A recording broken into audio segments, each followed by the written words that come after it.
En el extremo norte de la costa del Perú, donde el cálido mar, las playas y los hermosos manglares atraen toda la atención de los visitantes, hay una región de belleza extraordinaria y muy poco conocida.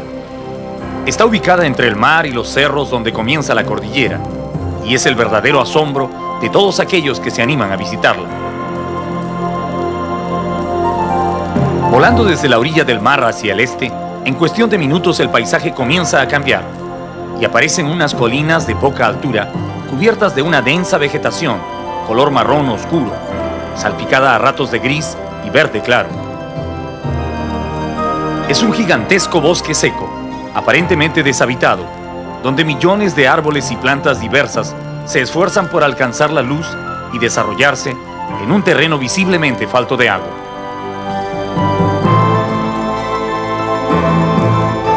Por unos momentos las colinas se suceden unas a otras, mostrando todas el mismo tipo de vegetación.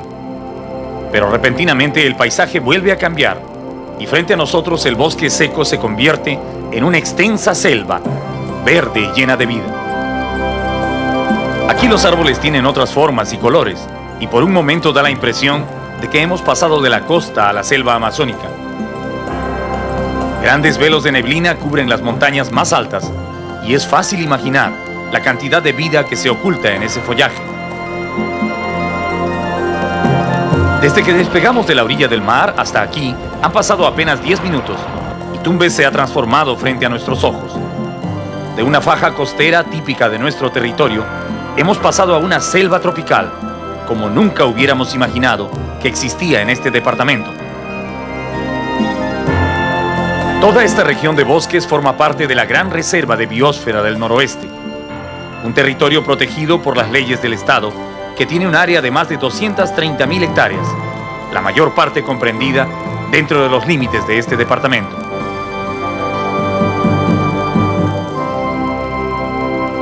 En esta reserva se protegen dos tipos de hábitat, el bosque seco ecuatorial y el gran bosque tropical del Pacífico. Dos ecosistemas únicos en el Perú, que albergan especies animales y vegetales que no se encuentran en ningún otro sitio en nuestro país. Estos bosques son el hogar del oso hormiguero, al que también llaman tamandúa y brazo fuerte, el cocodrilo de Tumbes, especie gravemente amenazada de extinción, los grandes monos coto, el venado de cola blanca, los coloridos trogones, las tarántulas marrones y los inquietos cormoranes. Aquí viven también insectos y aves extraordinarias y florecen especies vegetales tan raras que muy pocas personas saben que existen. El bosque seco, junto con el gran bosque tropical del Pacífico y el santuario de los manglares, donde habitan cientos de especies de pájaros de todos los tamaños y colores, son un patrimonio natural invalorable del Perú. Viajar por cada una de estas áreas protegidas es como volver a descubrir el departamento de Tumbes.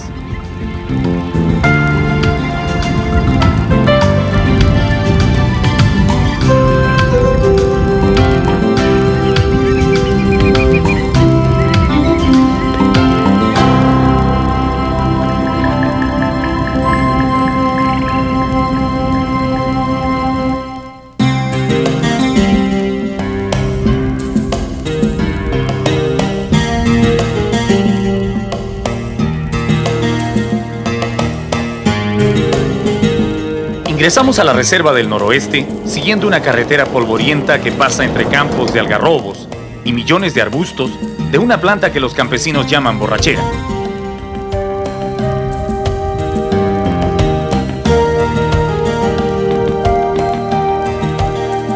Nos dirigimos al bosque seco.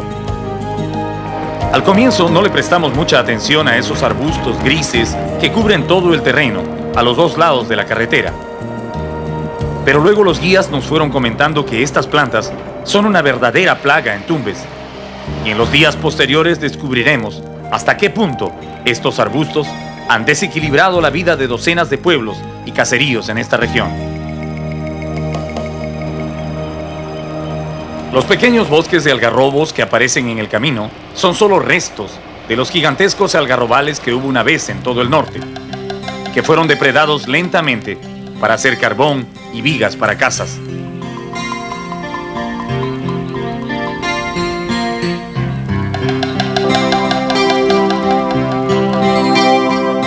El algarrobo, considerado como un regalo de Dios en el desierto, es uno de los pocos árboles que ha logrado sobrevivir en estas latitudes. Sus raíces penetran profundamente en el suelo, buscando agua, y muchas veces son más grandes que el mismo árbol.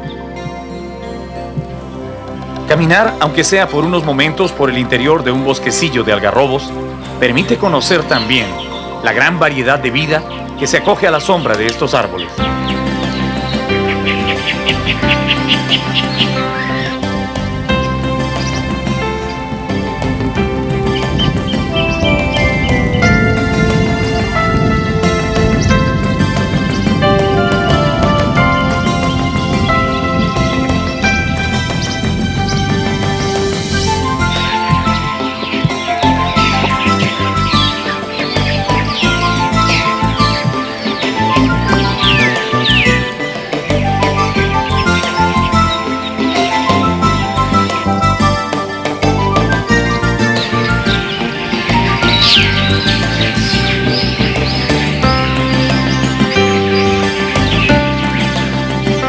El viaje al bosque seco, que en helicóptero dura apenas 10 minutos, en carro se prolonga por varias horas, bajo un sol implacable.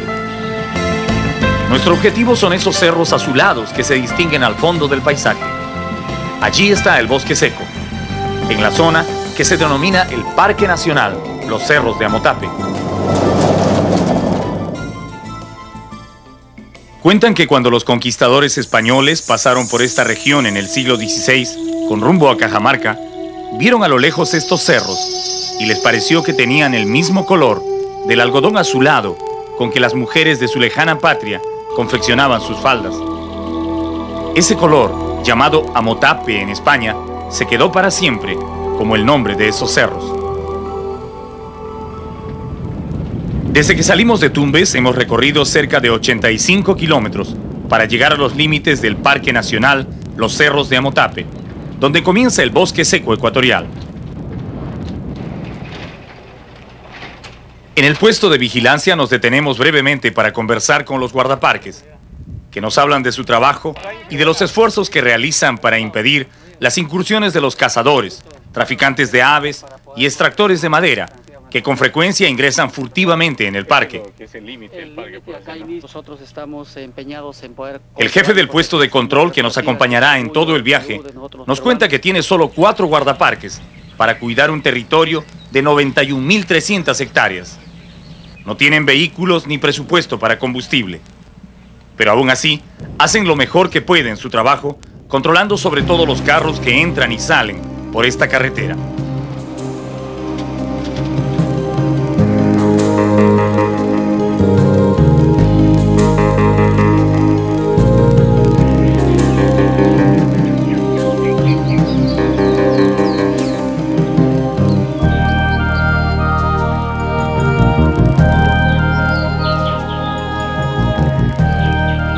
El día va llegando a su fin cuando finalmente arribamos a nuestro destino e instalamos nuestro campamento en una colina cerca a la quebrada Casaderos, en el centro de los cerros de Amotape.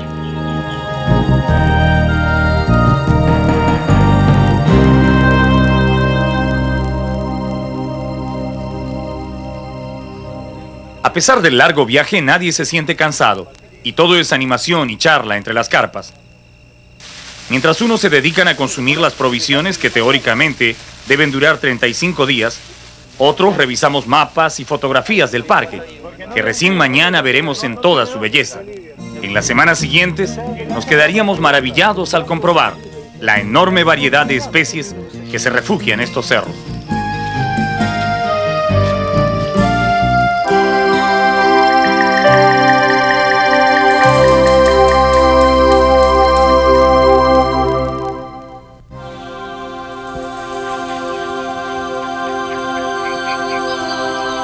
El crepúsculo y el amanecer tienen exactamente los mismos colores en el bosque seco y también la misma temperatura. En estas horas no hace frío ni calor, pero cuando el sol termina de salir y comienza su recorrido por el cielo, el calor es tan fuerte que es mejor comenzar a caminar temprano para llegar al río de mañana, donde la brisa refresca algo el ambiente.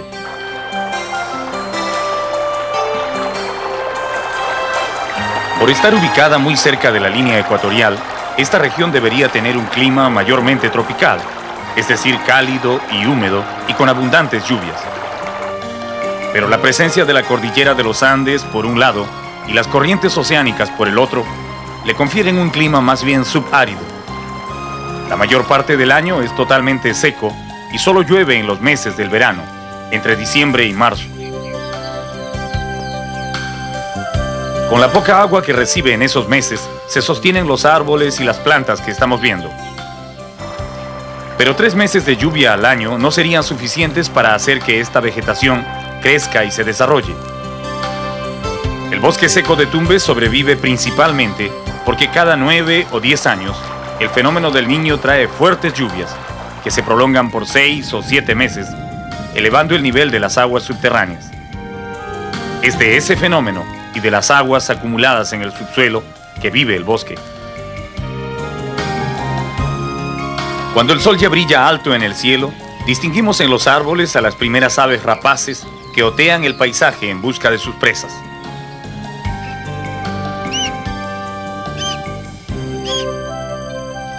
Un halcón juvenil parece desperezarse en su rama antes de salir de cacería,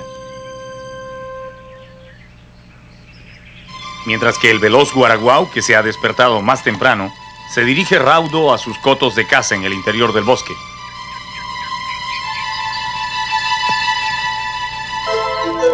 Un aguilucho de hermoso plumaje también escudriña el paisaje en busca de comida.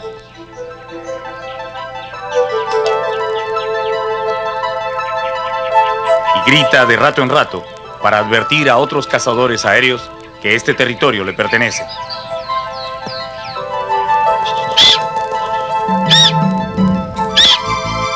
Este aguilucho es un excelente cazador. Su extraordinaria visión le permite descubrir desde muy lejos a los pequeños animales que le sirven de comida, aun cuando estos se mimeticen en su medio. Aquí parece ver algo.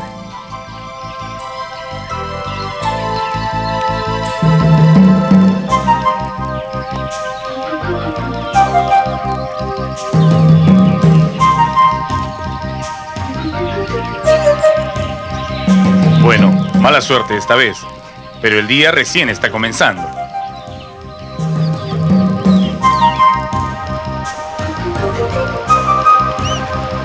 Varios escuadrones de cormoranes pasan volando en formación, con rumbo a los sectores del río donde abundan los peces, que son su principal alimento.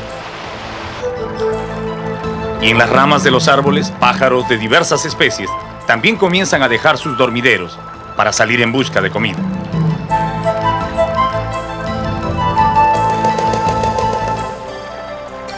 Entre todos ellos, el más vistoso es sin lugar a dudas el turtupilín o putilla, que atrae la vista por su brillante plumaje color rojo y negro.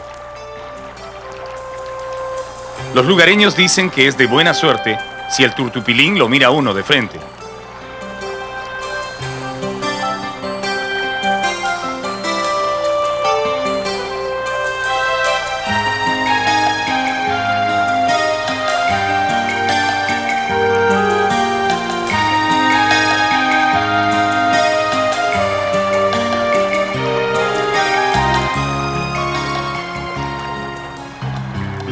Los ceibos de tronco muy verde, con sus ramas totalmente desprovistas de hojas, sobresalen nítidamente entre la vegetación del bosque, como gigantes desnudos expuestos al sol. En el norte, al ceibo le dicen palo borracho o barrigudo, por la forma protuberante de su tronco.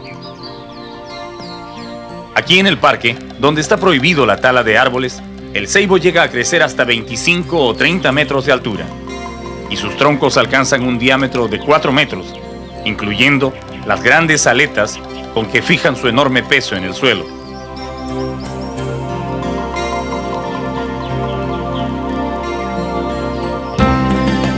Los ceibos pertenecen a ese tipo de árboles llamados caducifolios, que pierden totalmente sus hojas durante una época del año, antes de la floración, como una forma de conservar toda su energía, para luego producir flores y frutos.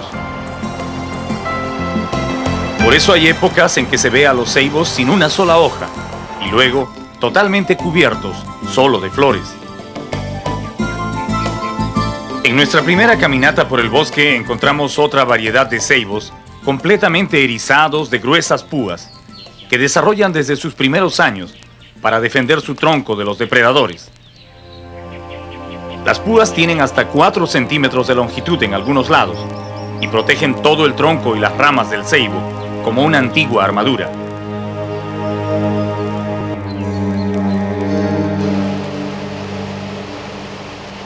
La mañana avanza y nuestra caminata nos lleva ahora por las orillas del río, donde pescan y se asolean las bandadas de cormoranes. Estos pájaros son las aves de mayor distribución en el territorio del Perú y de todo el mundo. A los cormoranes se les encuentra igual en la China como en Canadá, Europa y el norte de África. En el Perú es fácil verlos pescando en las cochas de la selva amazónica o en las orillas del mar. Se alimentan principalmente de peces y casi siempre forman bandadas para buscar alimento o descansar. En las riberas del río Tumbes a veces se puede encontrar grandes grupos de cormoranes tomando sol, junto a los gallinazos de cabeza negra y a las garzas blancas.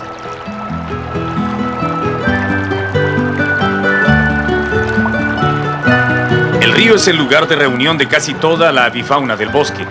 Con solo caminar por sus orillas, el visitante puede llegar a conocer muchos ejemplares de la gran población de pájaros que habitan en el bosque. En el lado ecuatoriano donde nace este río, le llaman Puyango. Recién cuando entra en territorio peruano recibe el nombre de Tumbes.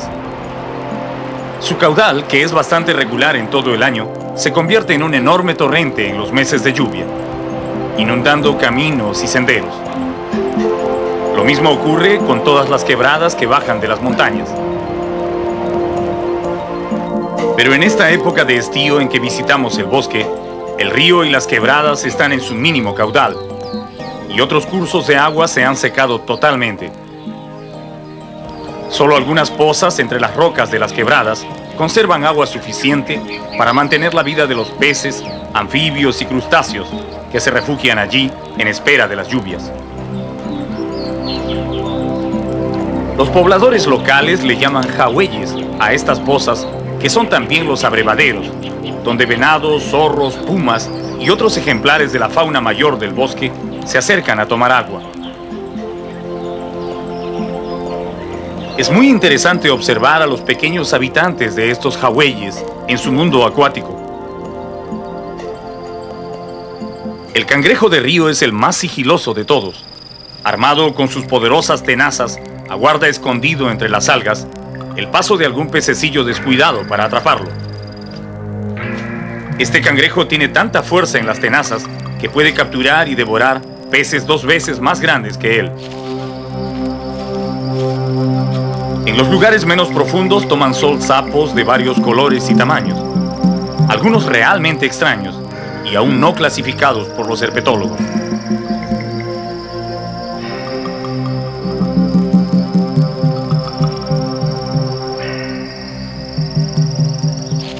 Uno de los más raros que observamos en la poza es este sapo macho de la familia de los dendrobátidos, que tiene en la espalda una mucosa especial rica en proteínas, donde lleva a sus renacuajos. Allí los protege del calor y de los depredadores del agua. Los renacuajos viven y se alimentan durante su metamorfosis en la espalda de su padre, hasta que están suficientemente grandes para hacer su vida en la poza. Pero si ese dendrobátido resulta extraño, el sapo bufo gigante es realmente sorprendente.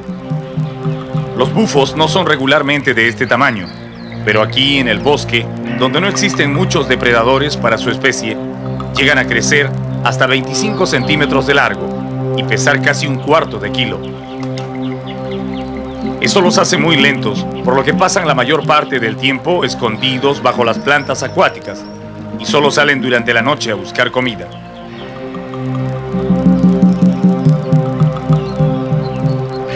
La rana buana, de color verde brillante, es otro importante poblador de las pozas. Acostumbra quedarse absolutamente inmóvil mientras espera el paso de algún insecto pequeño para atraparlo. Cuando se hacen más adultas, las buana pierden su color brillante y se tornan de un verde opaco para confundirse con su medio.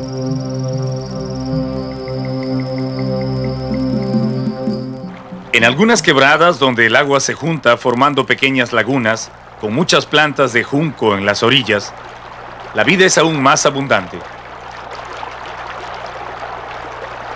En las rocas de la ribera viven unas arañas grandes de color marrón y negro que usualmente duermen muy quietas durante el día, pero de noche se ponen en actividad y entran en el agua en busca de renacuajos y pequeños peces que atrapan con sus poderosas mandíbulas. Entre las plantas de junco, sobre todo cuando el sol brilla más fuerte, es muy frecuente encontrar, disfrutando de la suave brisa, al insecto más hermoso de todo el bosque. Es la langosta solitaria, un hermoso representante de la familia de los Acrididae, que se alimentan casi exclusivamente de las hojas de las plantas. Su hábitat natural está en el follaje, donde pueden disimular mejor sus brillantes colores.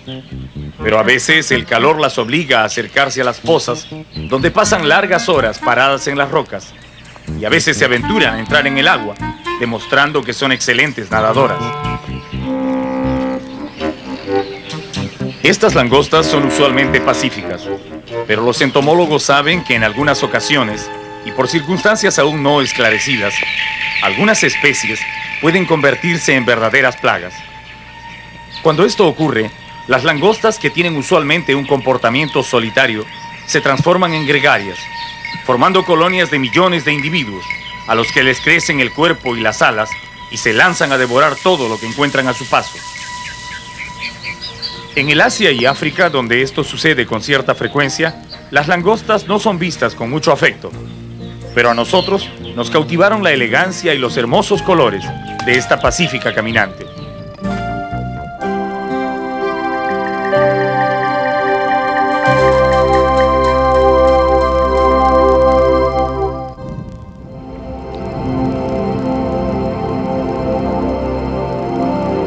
Antes de abandonar las pozas, nos acercamos lentamente a los barrancos de las orillas para mirar de cerca a las iguanas gigantes, que duermen al sol entre las grietas. Las iguanas gigantes, a las que en el norte del Perú llaman pacasos, son reptiles propios de climas cálidos y tienen especial importancia por haber formado parte de la dieta de los primeros grupos humanos que habitaron estas tierras. A pesar de su feo aspecto, su carne es muy apreciada hasta hoy, y no son pocos los que las cazan para comerlas. Las iguanas son animales diurnos que se alimentan de insectos y brotes tiernos de las plantas. Les gustan sobre todo los pequeños algarrobos y los retoños de ciertos cactus. Cuando son perseguidas por las águilas o los zorros, sus enemigos naturales, los pacasos pueden correr muy rápido y también zambullirse en las pozas o ríos, donde se mueven con gran facilidad. En los últimos años, más de 30.000 ejemplares de estos reptiles, sobre todo juveniles, han sido sacados de su hábitat natural para venderlos como mascotas, por lo que su número está reduciéndose considerablemente en Tumbes.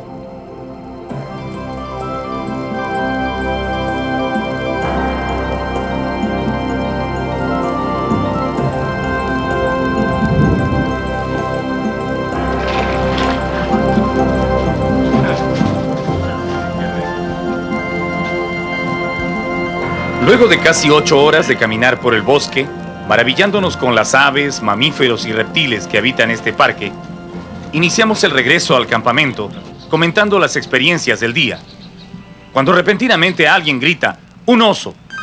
Buscamos con la vista y efectivamente algo camina entre las copas de los árboles. ¿Es un oso? El animal se balancea brevemente en las ramas del árbol y podemos apreciar su silueta contra el cielo, lo que nos permite identificarlo totalmente. Es un oso hormiguero, típico del bosque seco, al que también le llaman oso colmenero u oso melero, por su costumbre de subir a los árboles en busca de panales de abeja, cuando no encuentra las hormigas que son su comida favorita. El oso, que también nos ha visto, olfatea el aire poniéndose en alerta y decide quedarse en las ramas altas donde se siente más seguro. Desde unos 10 metros de altura, el hormiguero nos mira con curiosidad y nosotros también lo observamos. pensando que ha sido una suerte encontrar un ejemplar de estos mamíferos en un lugar visible, porque usualmente prefieren buscar su comida en lo más denso del bosque, donde no los pueden perseguir los perros de los cazadores humanos, que son sus únicos enemigos en el parque. Luego de casi una hora de espera, el oso se siente en confianza y baja cautelosamente de las ramas, solo para meterse, con toda la rapidez que le permite su peso, en el hueco de un árbol. Esta es una actitud típica de los hormigueros cuando se sienten amenazados. Por entre las rendijas del tronco podemos ver su cola, sus poderosas garras y a ratos su cara, mirándonos con alguna inquietud. De este hueco no saldrá hasta que no se sienta completamente seguro. Los guías nos dicen que podría quedarse allí un día entero. Así que decidimos marcharnos, un poco apenados de no haberlo podido grabar un rato más.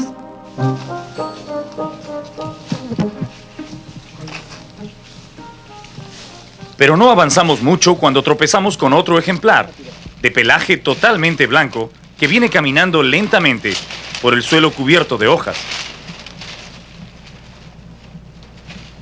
Nuestra presencia no parece incomodarle mucho, así que lo seguimos por unos metros. Pero cuando el camarógrafo trata de acercarse un poco más, el hormiguero voltea rápidamente y se pone en guardia. Esa es su posición de ataque, y en este momento es muy peligroso acercarse. Sus extremidades superiores, armadas con 3 filosas garras, son como navajas que pueden inferir cortes muy profundos. Cuando un atacante se pone a su alcance, el oso lo enrosca rápidamente con la cola y le da un violento abrazo que termina con un apretón de sus terribles garras. Ese abrazo es fatal hasta para los felinos, que a veces se atreven a enfrentarse al hormiguero. Sin dientes y sin agilidad, ya que las uñas entorpecen su lerdo andar, los osos hormigueros dependen totalmente de sus garras para defenderse en el bosque. Luego de mostrarnos que no es bueno meterse con él, el hormiguero opta por treparse a un árbol y descansar un rato. Los investigadores que han estudiado a los hormigueros en su ambiente natural afirman que este animal no tiene muy buena vista y casi siempre prefiere caminar solo por el bosque. El ejemplar que estamos viendo es una variedad poco común de hormiguero, porque la mayoría de sus congéneres tienen algo así como un chaleco de pelos color negro sobre el lomo y el vientre, que es característico de la especie.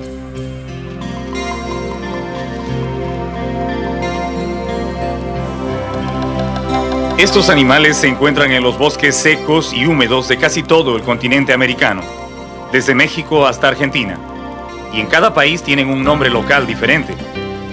Por ejemplo, en México le dicen brazo fuerte, en Costa Rica, oso mielero, y en Brasil, caguaré.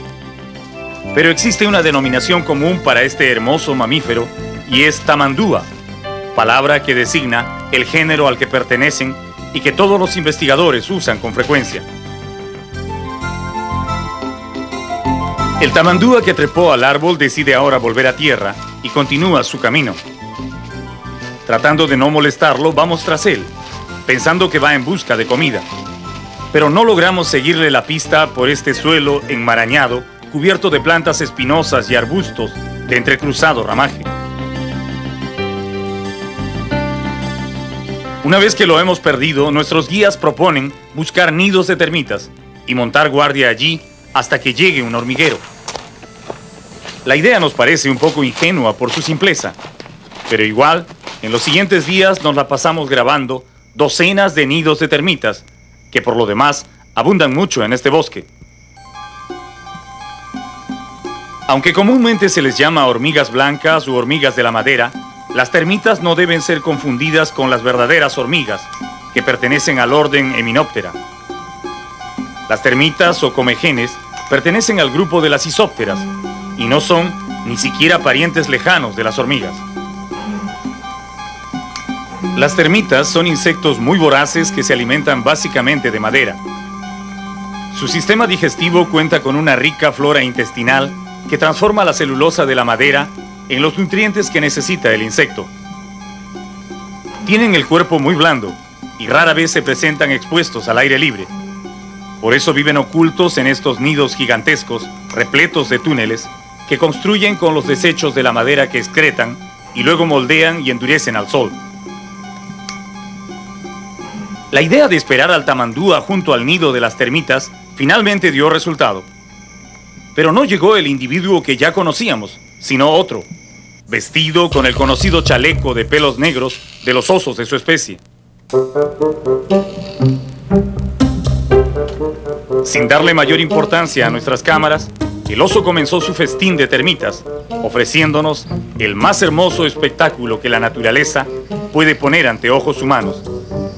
El de un animal silvestre, libre y sano, disfrutando de una abundante comida.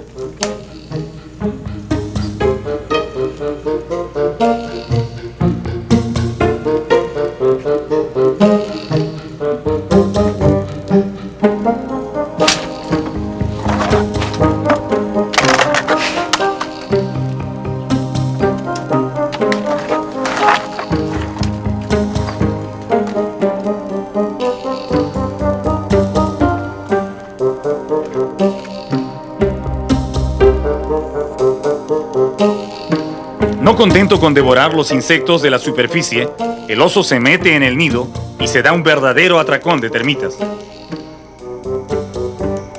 Para alimentar su robusto cuerpo, que llega a pesar hasta 10 kilos, el hormiguero come 3 o 4 veces al día, miles y miles de termitas que le proporcionan las grasas y proteínas que necesita para vivir.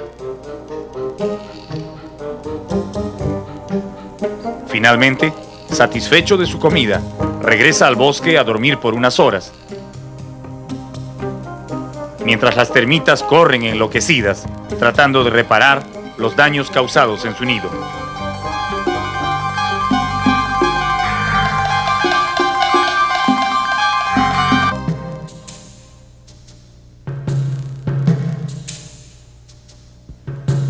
Hay noches en el bosque seco de Tumbes, cuando la luna aparece en el cielo, velada por nubes tan oscuras que da la impresión de que va a caer un fuerte aguacero. Pero los lugareños, que conocen bien su clima, no se entusiasman. Ellos saben que en estos bosques solo llueve entre diciembre y marzo, y el resto del año es invariablemente seco. Confiados en ese conocimiento de nuestros guías, salimos de noche para ver si nuestro amigo el hormiguero todavía se encuentra en las inmediaciones del nido de las termitas. Antes de llegar, ya escuchamos los fuertes rasqueteos de sus uñas arañando el nido. El tamandúa está comiendo de nuevo, y con tal entusiasmo que pareciera que no ha probado un bocado en todo el día.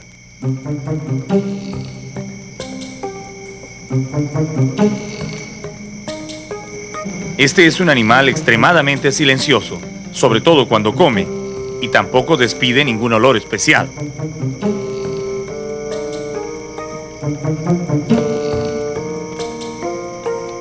Con tranquilidad, pero con firmeza, como si estuviera en su casa, el oso abre los túneles donde se refugian las termitas y las atrapa velozmente con su pegajosa lengua.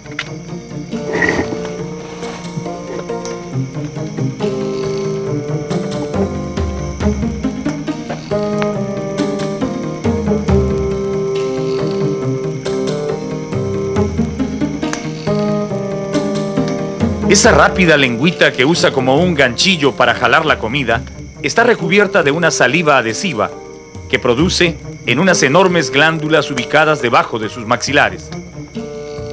En esa mucosidad se pegan los insectos, que no pueden hacer nada por evitarlo. De todos los mamíferos del planeta, el oso hormiguero es probablemente el único que tiene asegurada su comida por los siglos de los siglos. Las termitas son insectos de rápida reproducción y se encuentran en todas las selvas y bosques. Es prácticamente una reserva alimenticia inagotable, a total disposición del tamandúa.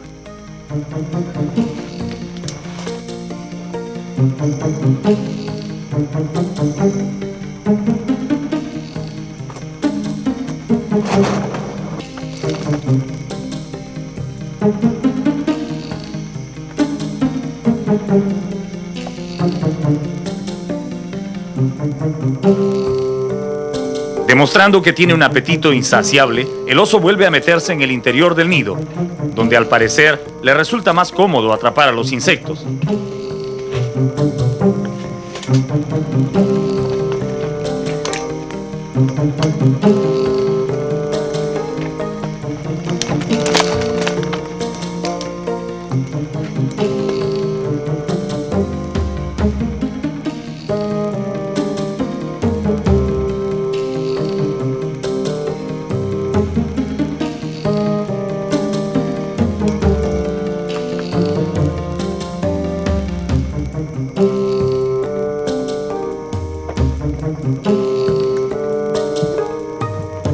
Nos imaginamos cómo debe sentirse allí adentro, en total oscuridad, con millones y millones de termitas caminando por su cuerpo.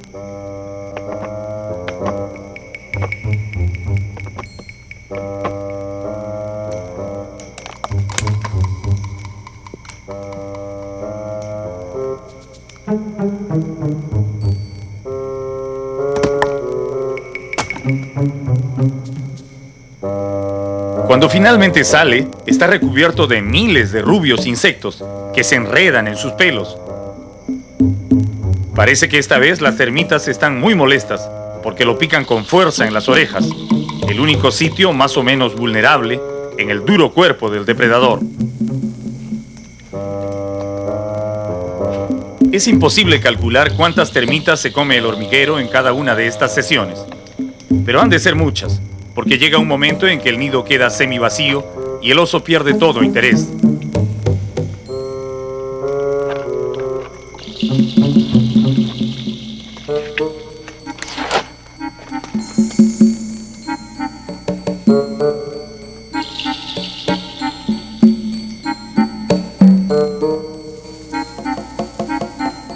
Pero mientras hay termitas, el tamandúa no se aleja.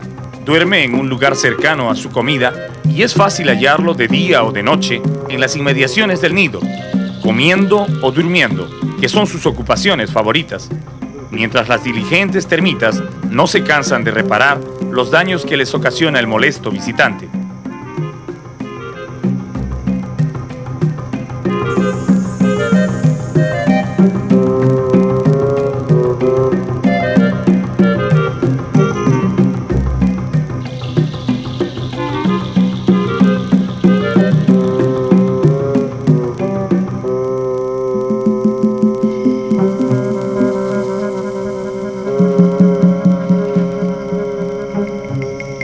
Una noche, con el ánimo de tener un recuerdo del viaje, uno de los integrantes de nuestro grupo se llevó al campamento un buen pedazo de este nido que había quedado en el suelo.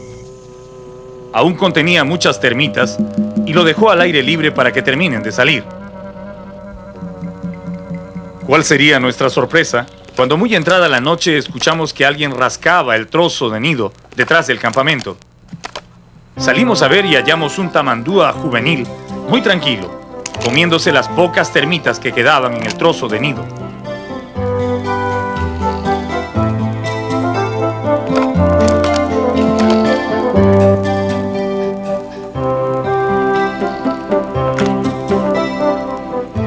Nos quedamos observando largo rato y notamos que parecía no tener ningún miedo a los humanos.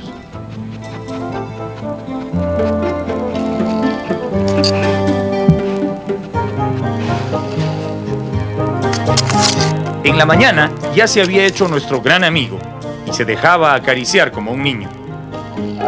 Siempre con un poco de temor por sus poderosas garras, todos disfrutamos acariciando su lomo y su duro pelo. El oso se dejaba tocar y aún más parecía disfrutar de las cosquillas que le hacía uno de nuestros asesores de campo.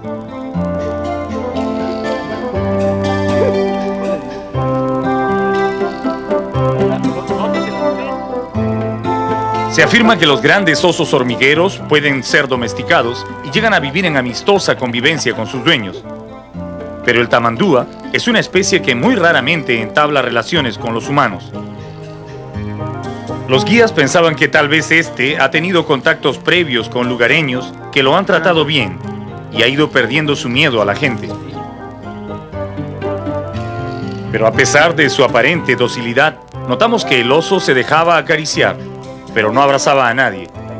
Para él, el abrazo es un recurso mortal que solo emplea en la lucha.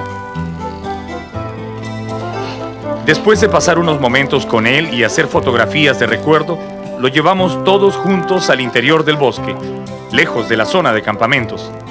Ese pequeño tamandúa sería uno de los mejores recuerdos de nuestro viaje.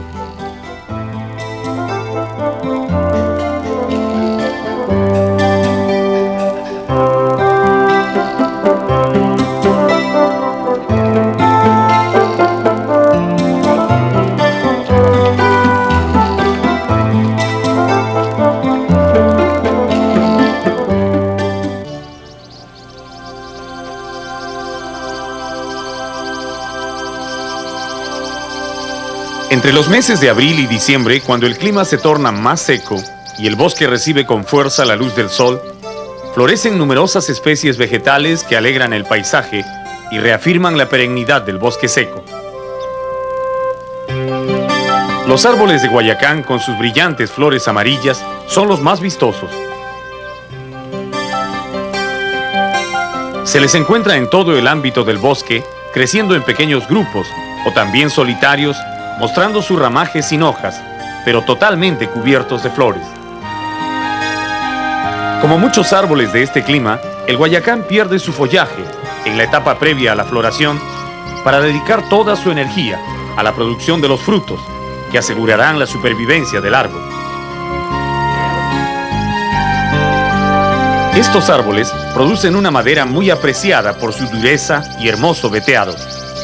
Debido a eso, fueron talados indiscriminadamente en otras épocas para fabricar muebles y sobre todo parquet. Ahora las leyes los protegen, pero aún así, muchos extractores ilegales de madera siguen cortando Guayacán, inclusive dentro de reservas como estas, para vender clandestinamente la madera. Es bueno saber que el parquet hecho de Guayacán es un producto cuyo comercio está prohibido en el Perú.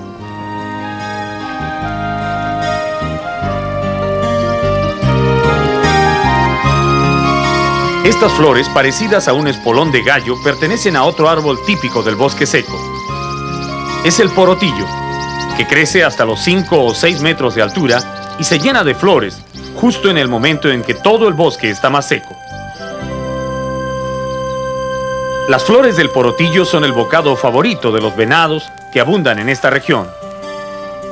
Este es otro árbol constantemente amenazado por los extractores de madera, que usan su tronco para hacer cajones para frutas. Una actividad depredadora muy grande en el norte del Perú, que utiliza también la madera de otros árboles, como el palo santo y el pasayo, todos ellos protegidos por la ley.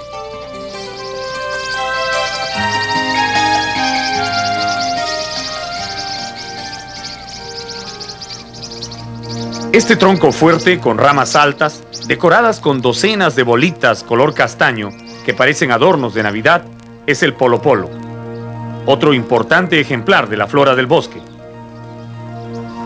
Su población no es muy abundante, crecen muy dispersos en el bosque en grupos de 5 o 10 y son fácilmente identificables por su tronco negruzco y esas bolitas que lo adornan cuando es la época de fructificación.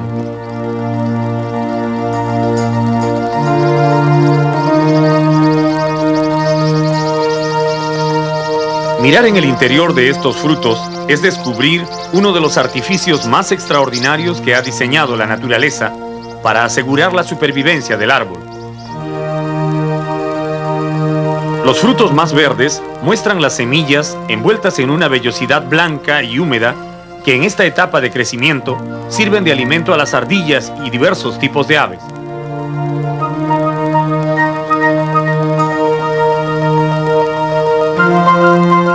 Pero cuando el fruto ya está maduro, se abre espontáneamente y exhibe las semillas, cubiertas ahora de unos pelos blancos y suaves que a manera de alas les permitirán volar con el viento, esparciendo la descendencia del polopolo por todo el ámbito del bosque.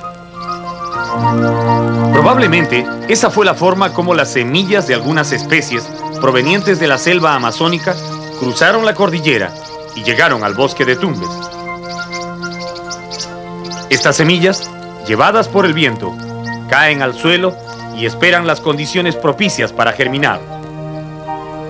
Pero si acaso las lluvias tardan mucho o no son suficientes, las semillas entran en un estado de letargo que les permite mantenerse vivas por larguísimo tiempo, sin perder su capacidad de germinar.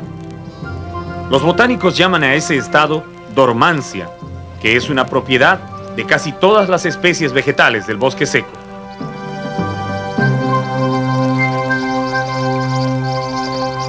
Todos estos árboles son importantes, no solo porque son únicos en el país, sino también porque dan alimento y refugio a las aves y a numerosos animales del bosque.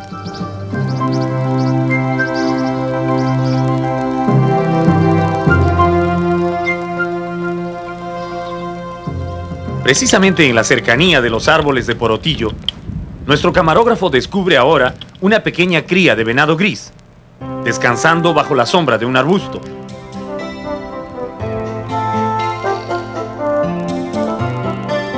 Tratamos de acercarnos un poquito más cuando la pequeña se levanta e inicia su veloz carrera. Es muy raro que una cría de ese tamaño esté sola en el bosque. Parece cansada y hambrienta. Probablemente se ha perdido o los cazadores han ahuyentado a sus padres.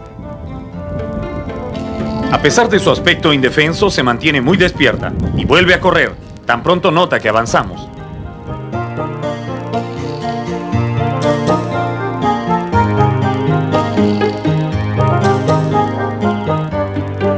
Los venados grises viven en estos espacios abiertos que les permiten correr a velocidad para huir de sus depredadores. Pero también suelen meterse entre los matorrales cuando buscan comida. Precisamente hacia allá escapa ahora la venadita. No sería raro que sus padres hayan estado observando esta escena desde los matorrales, sin acercarse por temor a nuestra presencia.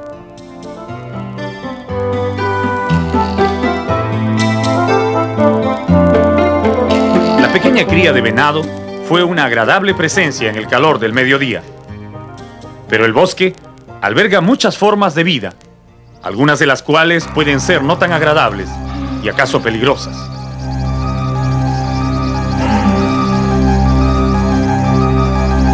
No tienen veneno, pero igual provocan temor en el que la mira.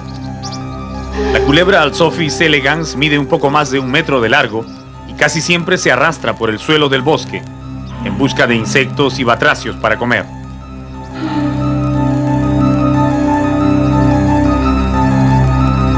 Sus colores se confunden con las hojas secas y la protegen de la poderosa vista de las aves rapaces, que son sus principales enemigos.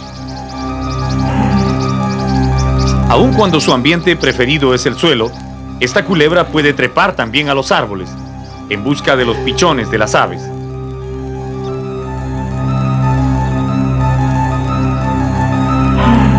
O nadar ágilmente en una poza, a la caza de sapos.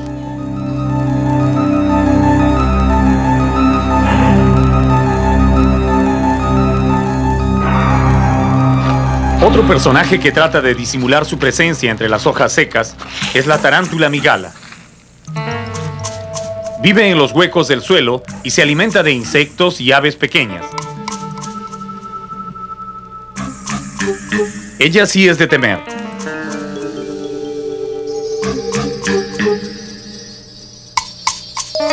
Su veneno no llega a ser efectivo en los humanos, pero resulta fulminante cuando lo utiliza contra los pájaros que atrapa en los nidos de las ramas, a las que sube con gran facilidad. También caza lagartijas y culebras pequeñas.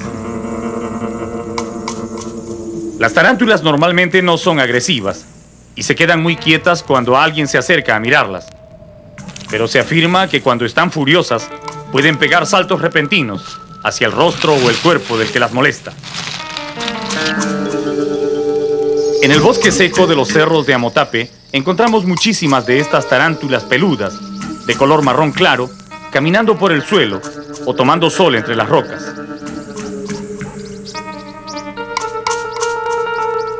Los lugareños las llaman araña pollito por su afición a comer los pichones de los nidos. Si se mantiene la calma y se sabe cómo hacerlo, Es fácil recoger una de estas tarántulas para observarlas de cerca. No muerden, están muy estresadas.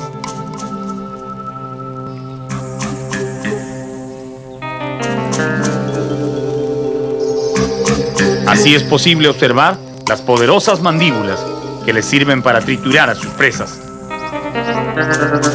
La tarántula migala es domesticable y algunas personas se animan a tenerlas como mascotas.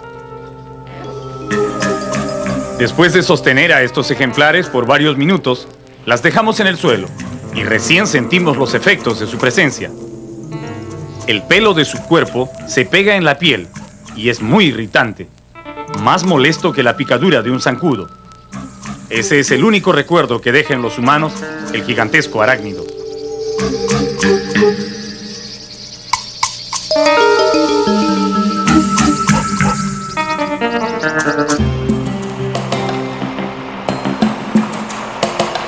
Buscar algunos ejemplares del cocodrilo de Tumbes, una de las especies en mayor peligro de extinción, que se refugia en esta reserva, fue uno de los objetivos más importantes de nuestro viaje. En la segunda semana de nuestra visita al Parque Nacional Los Cerros de Amotape, después de haber recogido algunas informaciones de los escasos pobladores de la zona, iniciamos una larga caminata, aguas arriba, por las orillas del río Tumbes, hacia un lugar donde se afirma que aún viven algunos pocos cocodrilos.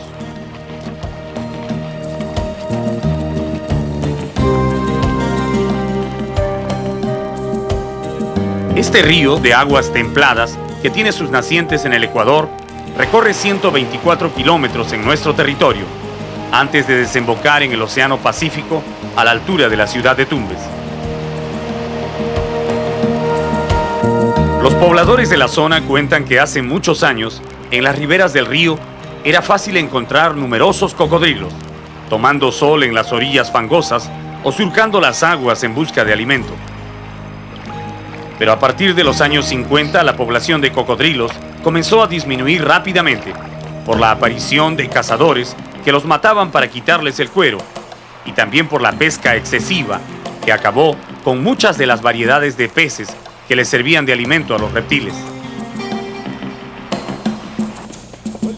A la altura de un lugar llamado Quebrada Cazaderos, cruzamos el río, haciendo un poco de equilibrio sobre las resbaladizas rocas del fondo.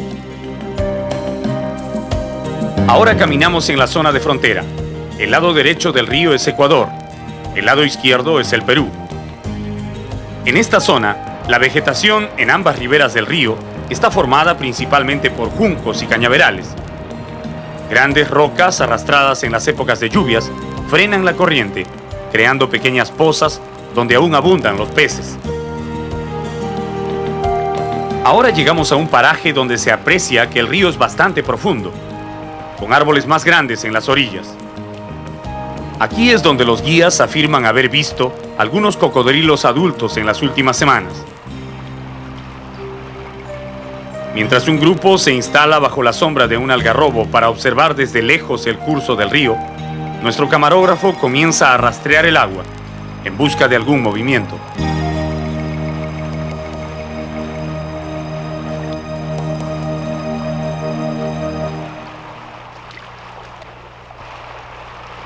La espera es larga, pero da resultados. Un cocodrilo muy grande, con el cuero del lomo brillando al sol, nada aguas abajo, como si fuera un tronco llevado por la corriente. Es un ejemplar adulto, calculamos que mide unos 4 metros, y verdaderamente es difícil creer que lo estamos viendo nadar en un río de la costa.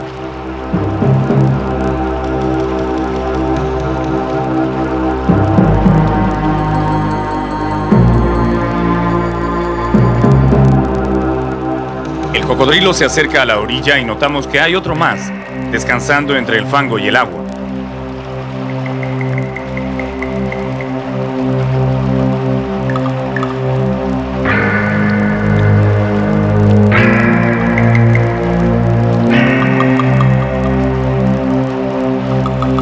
Probablemente estamos viendo los dos únicos ejemplares de cocodrilo que quedan en esta parte del parque. El cocodrilo americano, conocido como cocodrilo de Tumbes en el Perú, porque solo se le encuentra en esa parte del país, es el reptil de más amplia distribución en el continente americano. Se le encuentra desde la Florida en los Estados Unidos hasta América Central y los territorios de Venezuela, Ecuador y Colombia. Altamente amenazado en nuestro país, es oficialmente el único reptil peruano considerado verdaderamente en vías de extinción.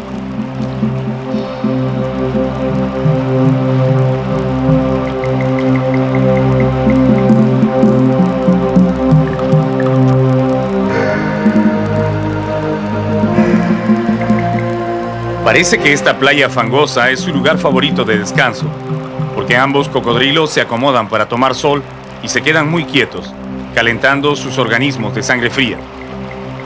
Esto nos permite apreciar con más facilidad su verdadero tamaño. Algunas personas afirman haber visto cocodrilos de más de 4 metros en el río Tumbes, pero son muy raros. Estos animales, que crecen lentamente durante toda su vida, que dura unos 40 o 50 años, rara vez se salvan de los cazadores para llegar a tamaños mayores que este.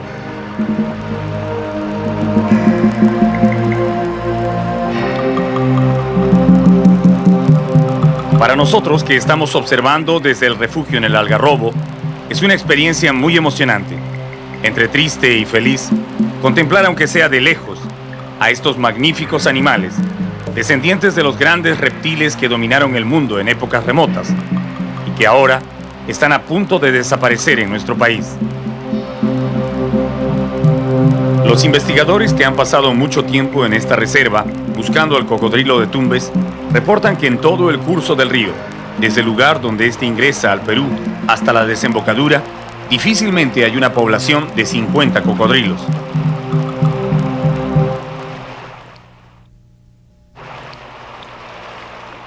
Cuando estamos en plena grabación y tratando de hacer el menor ruido posible, un caballo y una mula salen del bosque y caminan hacia el río a tomar agua. Pensamos que van a asustar a los cocodrilos, pero ellos no se mueven. Los dos cuadrúpedos van a pasar de largo, pero la mula se detiene y parece que los ha olfateado.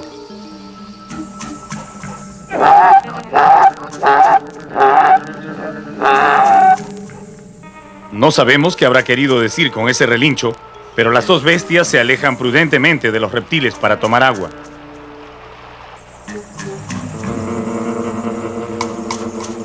Los campesinos de la zona matan a los cocodrilos porque creen que ellos pueden ocasionar daños a las personas o al ganado.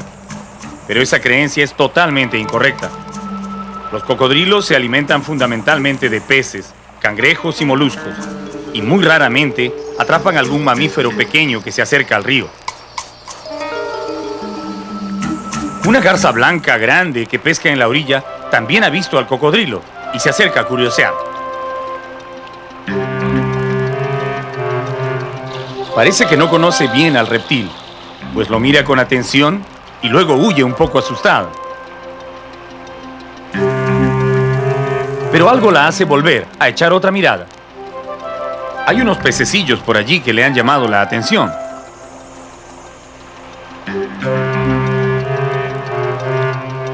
Se acerca sin temor y se pone a picotear a pocos centímetros del gigante, en un alarde de valor o un exceso de confianza. La verdad es que al cocodrilo no le interesa la garza como comida, y aun cuando tuviera mucha hambre, no podría sorprenderla, porque sus movimientos en tierra son muy lentos. Su cuerpo, de 180 kilos de peso, se mueve fácilmente en el agua, pero en tierra se torna torpe y desmañado.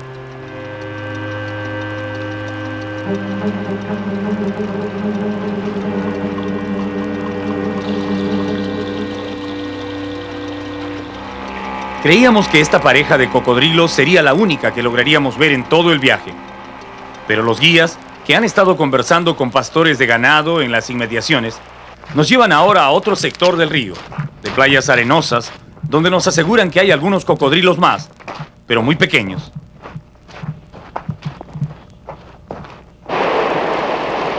Volvemos a cruzar el río y caminamos cerca de 3 horas hacia un sector denominado Poza Macanche, Y allí, efectivamente, hallamos 3 pequeños cocodrilos descansando en una playa.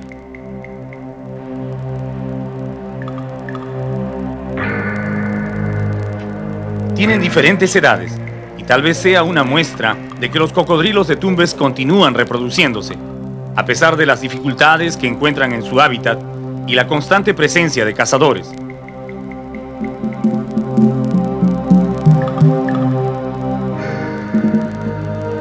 Uno de ellos es especialmente atractivo. Tiene el hocico torcido hacia arriba, tal vez como resultado de algún accidente o una malformación genética.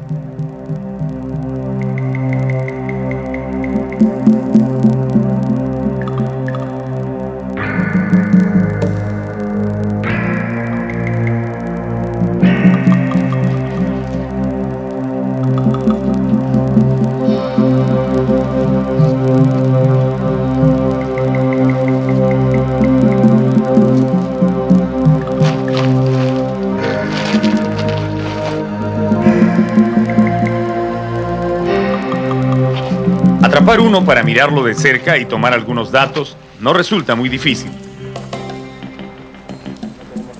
El profesor Lucio Delgado, jefe del Parque Nacional Los Cerros de Amotape, que viaja con nosotros, está especialmente emocionado con este hallazgo de cocodrilos pequeños.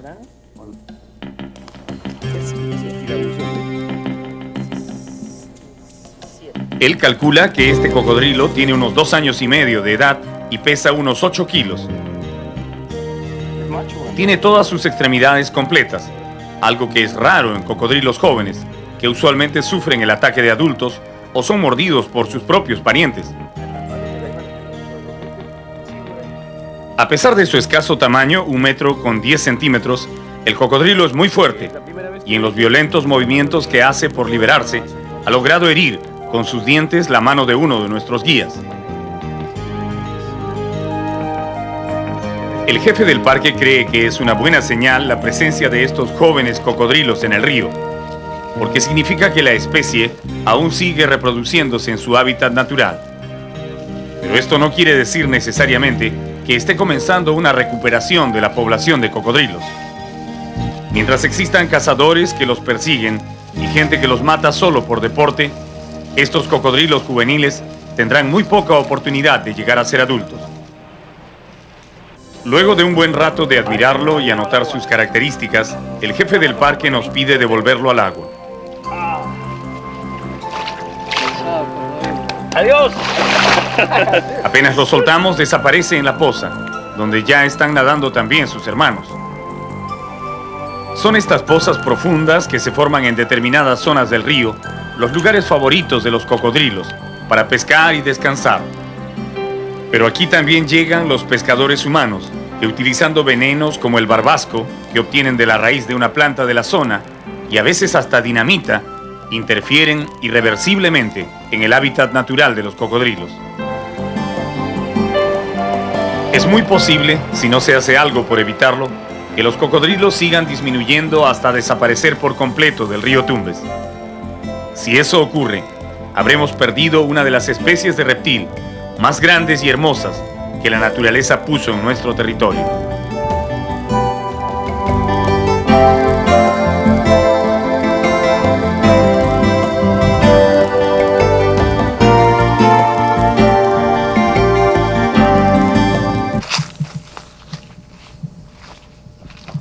Cuando uno camina por el interior del bosque seco en los cerros de Amotape, frecuentemente escucha un golpeteo rápido y prolongado. Parece el sonido de una herramienta en manos de algún trabajador solitario en el bosque. Cuando se busca el origen del ruido, este cesa inmediatamente, y es muy difícil saber de dónde venía. Esto nos ocurrió 3 o 4 veces, hasta que un día logramos sorprender al causante de ese misterioso golpeteo.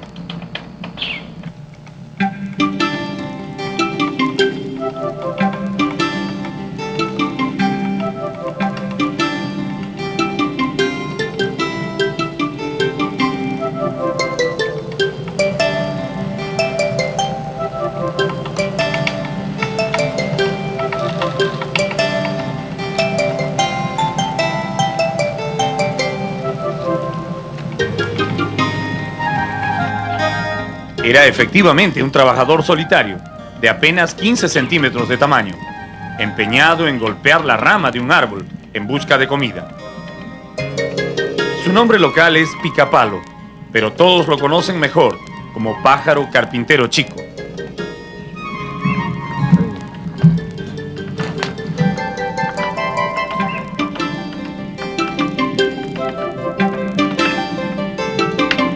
Esta es una especie de ave que vive en el bosque seco y también en la selva amazónica.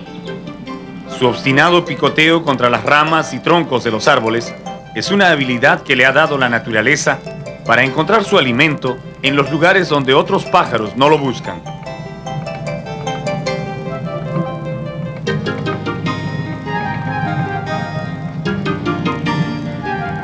El pequeño carpintero picotea un rato y luego hurga en los huequitos en busca de hormigas, larvas de escarabajos y otros insectos que conforman su dieta.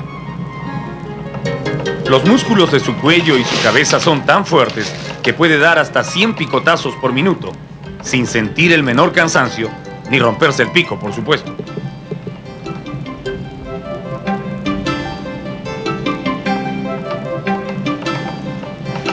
El carpintero chico es muy tímido y raramente uno puede acercarse lo suficiente para verlo trabajando.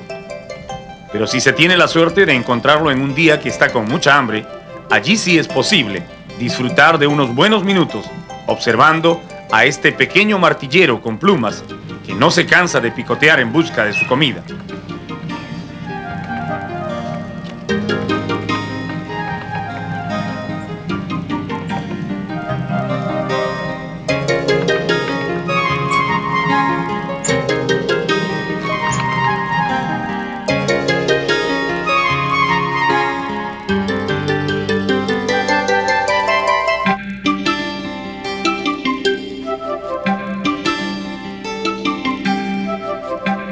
Pero si encontrar al pájaro carpintero chico es una bonita experiencia, hallar a su primo hermano, el gran pájaro carpintero, eso sí es todo un acontecimiento. El picoteo del pájaro carpintero mayor suena diferente en el bosque. Parece un martillo neumático golpeando contra el tronco de los árboles. Allí lo vemos, es el Campéphilus guayaquilensis, al que los dibujos animados han hecho tan famoso, parodiándolo como el pájaro loco.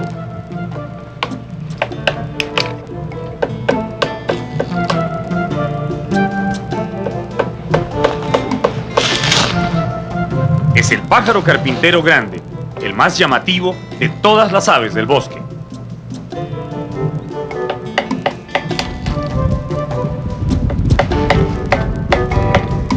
A este pájaro carpintero grande lo encontramos en una zona de la reserva que los ecólogos llaman ecotono, es decir, el sitio donde se juntan dos ecosistemas diferentes.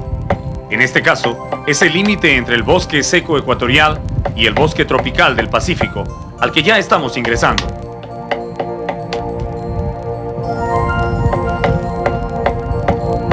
Aquí los árboles son más altos y tienen un espeso follaje, muy diferente a los árboles grises y sin hojas del bosque seco.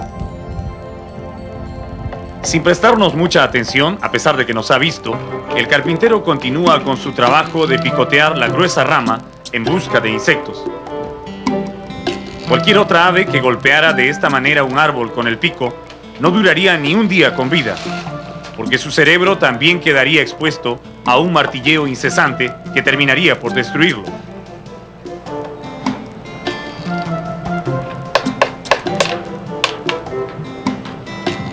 Pero el carpintero posee una sólida caja craneana con un extraordinario sistema de amortiguación que no permite que el cerebro choque contra el hueso en el momento del picoteo. Esto, unido a sus poderosos músculos del cuello, hacen que el pájaro pueda golpear 30.000 veces al día, sin descanso y sin sufrir el más mínimo dolor de cabeza.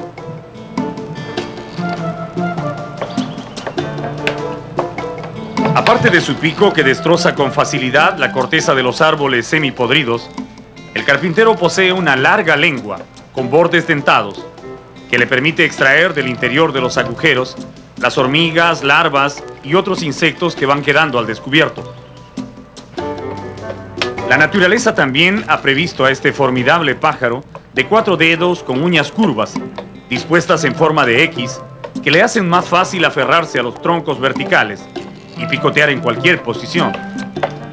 Las plumas de la cola son otra ayuda. La evolución las ha modificado convirtiéndolas de suaves y delicadas en rígidos apoyos que los sostienen en el tronco mientras trabaja.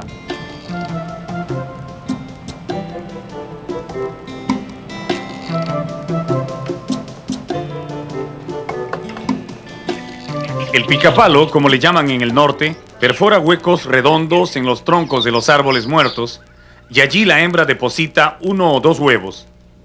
El macho es el que se encarga de incubarlos y más tarde de dar de comer a los polluelos, que a los 15 días de nacidos ya asoman la cabeza por el nido y se quedan contemplando el bosque, donde pasarán el resto de sus vidas.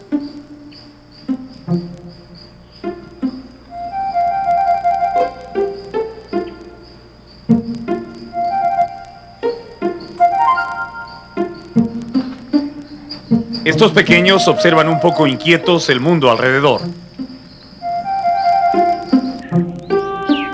De repente, uno sale volando, dejando solo a su hermano, que al parecer todavía no domina el arte del vuelo. Pero no se queda solo. De la oscuridad del nido emerge casi de inmediato un tercer carpinterito, que se asoma a la luz, admirado de la inmensidad del bosque. Dentro de unas pocas semanas, ellos también alegrarán el bosque con su característico picoteo.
Al pasar por los dominios de los grandes pájaros carpinteros, estamos ingresando a otro ecosistema que cobija a nuevas y más interesantes especies animales y vegetales. Desde que salimos de Tumbes hace 16 días aproximadamente, hemos recorrido gran parte del Parque Nacional Los Cerros de Amotape, cubiertos de la vegetación del bosque seco ecuatorial. Ahora nos acercamos al bosque tropical del Pacífico, conocido por los ecólogos como el Bosque Nacional de Tumbes. Un mundo diferente, casi amazónico, donde nos esperan otras maravillas de la naturaleza.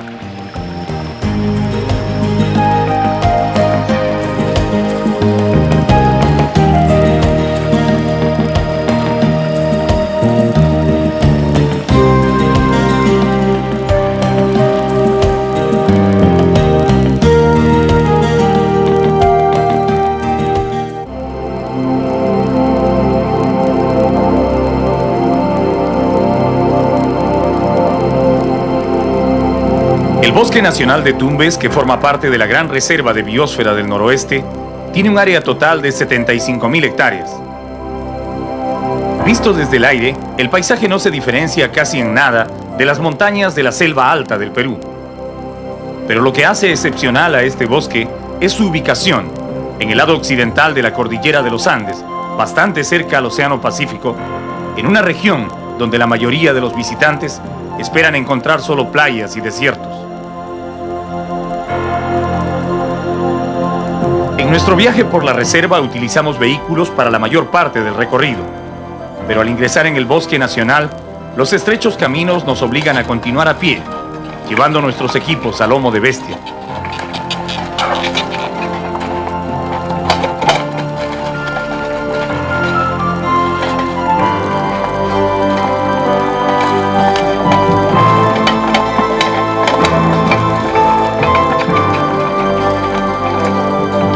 Durante la larga marcha hacia el lugar donde instalaremos el primer campamento, nos detenemos con frecuencia para observar el territorio al que estamos ingresando.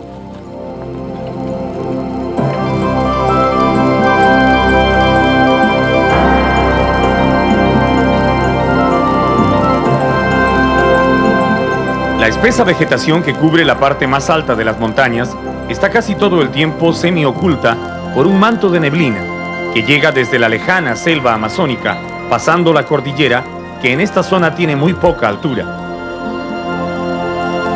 La temperatura media anual de este bosque es de 22 grados centígrados, pero desciende hasta los 15 grados durante las noches y se levanta hasta los 30 en los meses del verano. Este mundo nublado es el hogar del trogón, una hermosa ave de colorido plumaje a la que también llaman curucuy, por el sonido que hace con su canto. Aves de esta misma especie viven en las selvas amazónicas, al otro lado de la cordillera.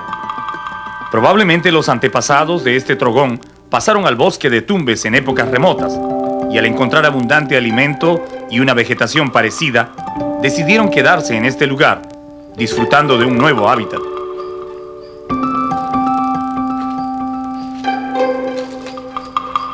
Pero cuando los trogones pasaron la cordillera y se vinieron a vivir al bosque tropical de Tumbes, detrás de ellos vinieron también sus depredadores. Uno de ellos, el halcón de los caminos, un feroz cazador de batracios y reptiles pequeños que también suele incursionar en los nidos del trogón para devorar a sus pichones.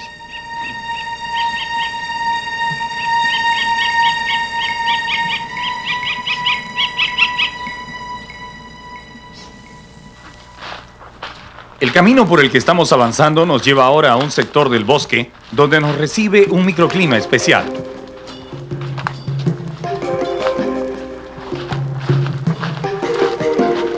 Es como si repentinamente hubiéramos ingresado en un cuarto con aire acondicionado. La neblina nos rodea y la vegetación cambia de imprevisto.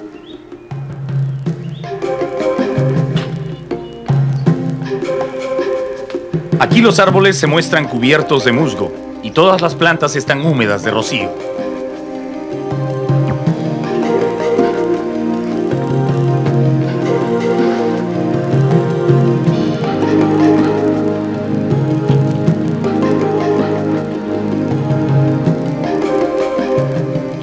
Los guías nos informan que a este sector del camino los visitantes le llaman la Avenida de las Orquídeas y nos invitan a mirar con atención las ramas altas de los árboles para comprender por qué.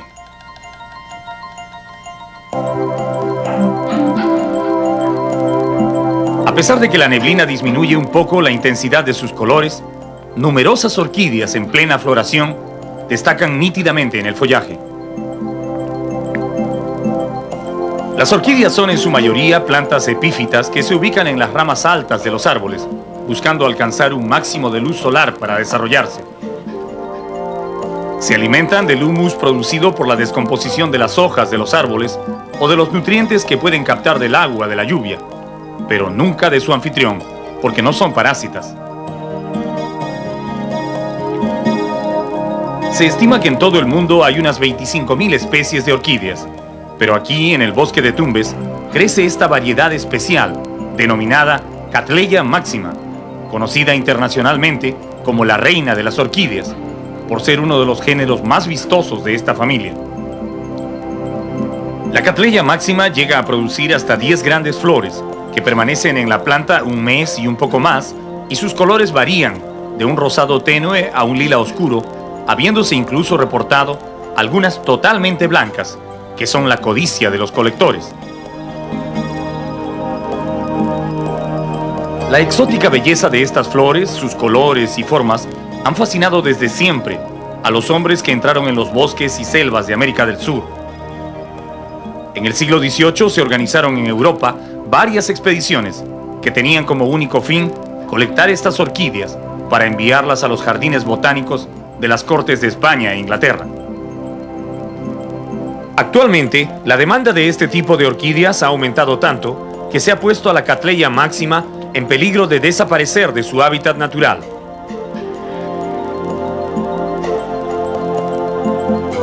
En lugar de cultivarlas en grandes viveros, muchos colectores prefieren entrar cada año en los bosques y extraer miles de orquídeas para venderlas a las florerías de las ciudades. Quizás el bosque tropical de Tumbes sea el último refugio de estas hermosas flores que la naturaleza hizo crecer generosamente en nuestro país.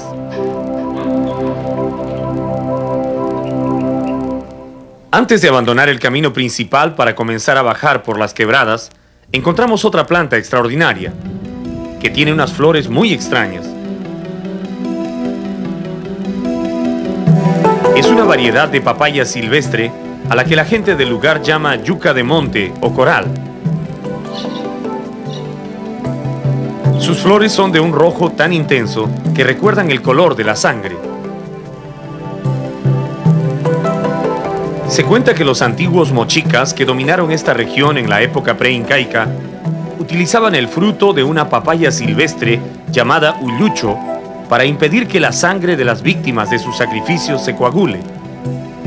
El ulluchu mantenía la sangre en estado líquido y ellos podían llevarla hasta los templos más lejanos para celebrar sus ritos y ceremonias. ¿Será tal vez esta yuca de monte el ulluchu de los sacerdotes mochicas?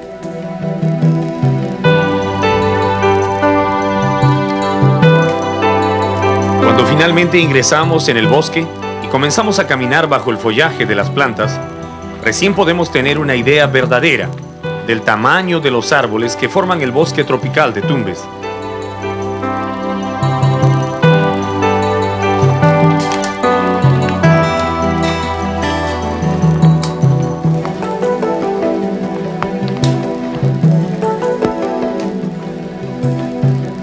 Aquí, donde las leyes prohíben cortar los árboles, algunos han crecido tranquilamente por 100 o 200 años, llegando a alturas que sobrepasan los 30 metros. Uno de ellos es el pechiche, que abunda en este sector del bosque. Su tronco grueso y muy recto se eleva por encima de todas las plantas en busca de luz. Muy cerca del pechiche crece otro gigante, del que solo conocimos su nombre local, casposo.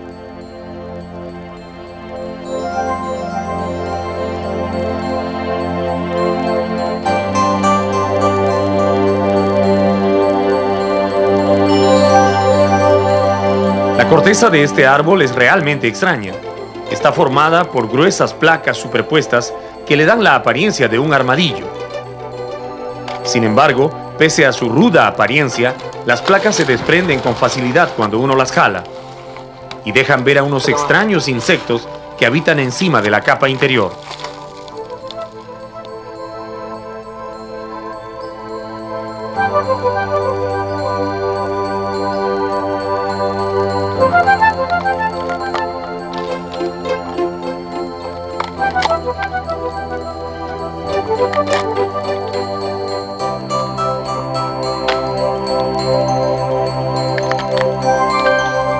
Los guías nos informan que la madera del casposo no es muy buena para hacer muebles, pero su frondosa copa da refugio a cientos de aves que habitan en el techo del bosque.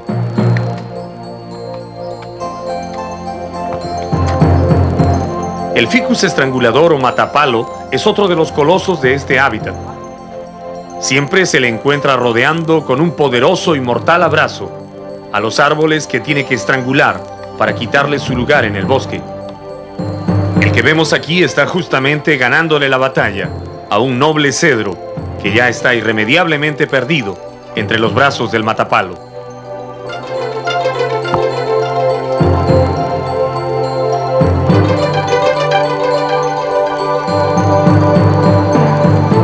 En medio de toda esta vigorosa vegetación, instalamos nuestro campamento, bastante cerca de la quebrada Naranjal, en el mismo corazón del bosque.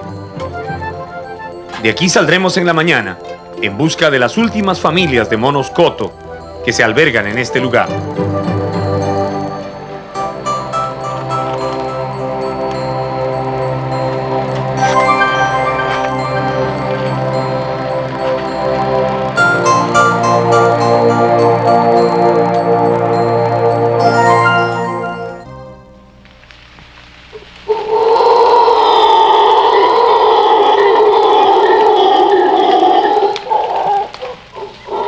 Todo el que acampe más de una semana en el bosque tropical de Tumbes será despertado algún día por estos aullidos.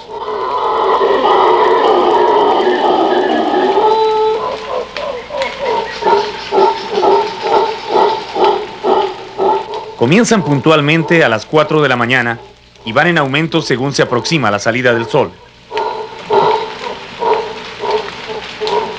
Luego se detienen totalmente y solo se vuelven a escuchar una o dos veces al día por unos breves momentos. En el bosque, todos saben que ese es el grito territorial del mono aullador. Pero lo que nadie puede decir es de qué lugar proviene, porque parece sonar en todos lados al mismo tiempo. Buscar el sitio exacto donde los monos están comiendo o descansando es una ardua tarea. Se requiere caminar horas de horas, confiando en que la habilidad de los guías para orientarse en el bosque nos lleve hasta los refugios de los monos.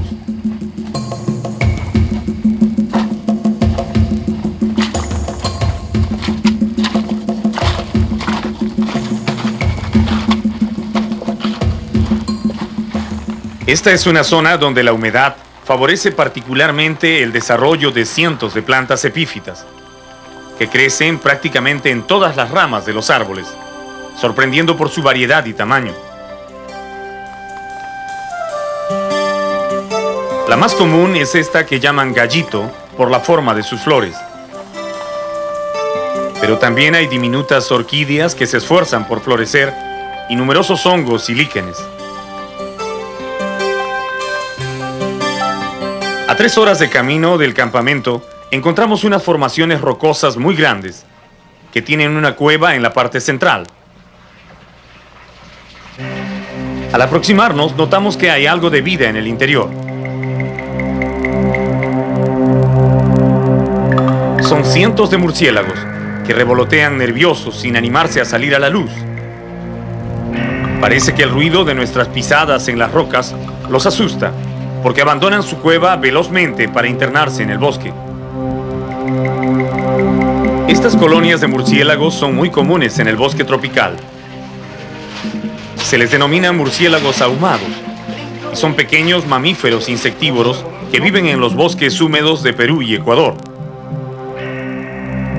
Usualmente dejan estas cuevas al atardecer para salir a la caza de mosquitos, mariposas y moscas, que son su principal alimento. El murciélago ahumado no es un bebedor de sangre, como su pariente, el vampiro de la Amazonía.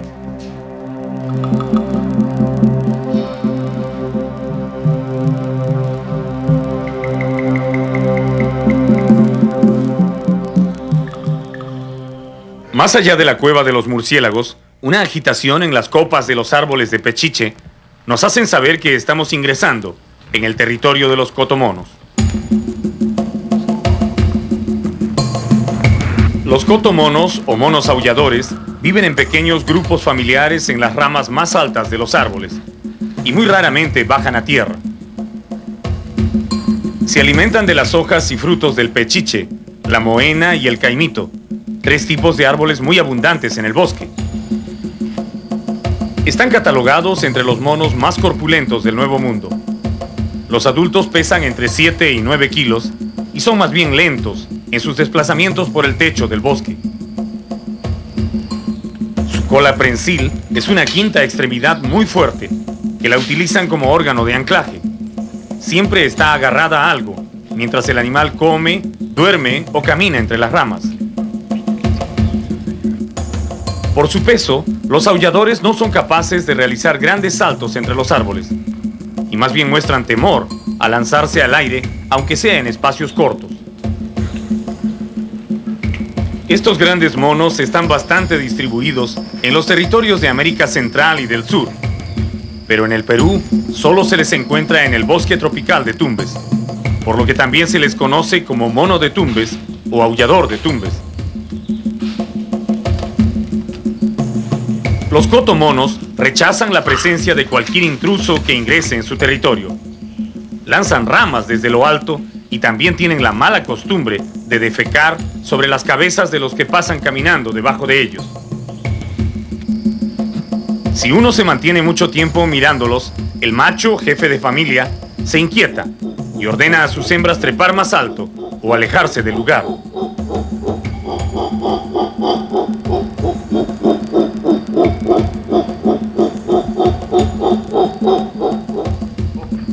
Pero si acaso el intruso pretende acercarse más, el cotomono recurre a su más expresiva forma de defensa.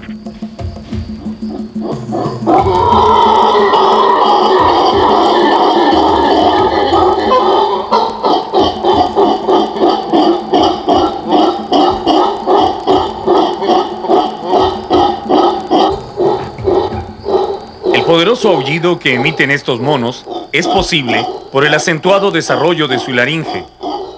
Dentro del tubo cartilaginoso de la garganta, el hueso hioides de este mono es muy grande y le sirve como caja de resonancia. Su grito es audible a muchos kilómetros de distancia. Pero ellos no solo gritan para ahuyentar a sus enemigos. Periódicamente emiten sus aullidos para avisar a otras familias de monos cuál es su posición en el bosque y evitar encuentros que puedan terminar en peleas.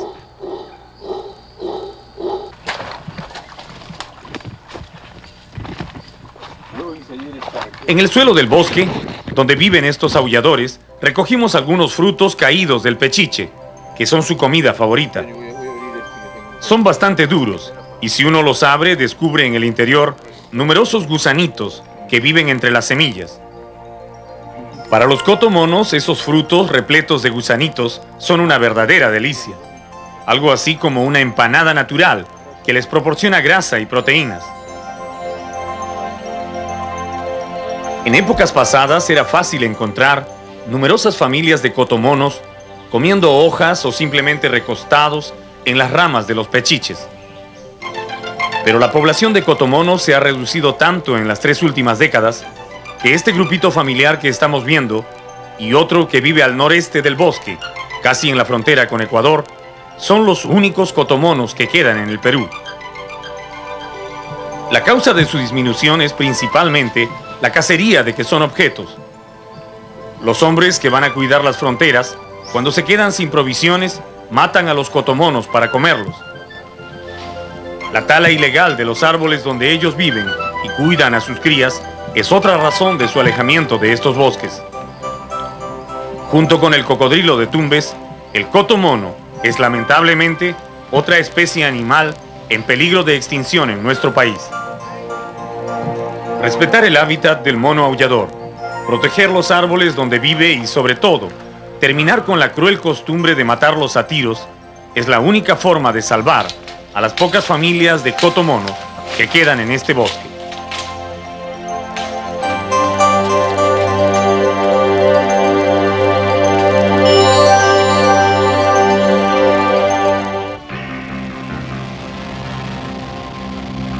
Este avión Seawolf anfibio de la Marina de Guerra del Perú, que despega desde un estero ubicado en el corazón del Santuario Nacional de los Manglares de Tumbes, está saliendo a cumplir una misión algo diferente de las que hace habitualmente. Tan pronto deja el agua, el piloto eleva el avión a una altura prudencial para no inquietar a los habitantes del delicado reino que va a sobrevolar. Este vuelo forma parte de las inspecciones periódicas que realiza la Marina en el santuario, para controlar la intangibilidad del área, informarse sobre la presencia de embarcaciones ilegales de pesca en los esteros y especialmente monitorear los cambios que se van produciendo en la extensión de los bosques de mangle. El manglar es un bosque diferente, ubicado entre el mar y tierra firme, que solo existe en algunas pocas regiones tropicales del mundo, donde el clima, la salinidad del agua del mar y la presencia de ríos que desembocan arrastrando abundante materia orgánica se conjugan para dar vida a una exuberante planta que se llama el mangle.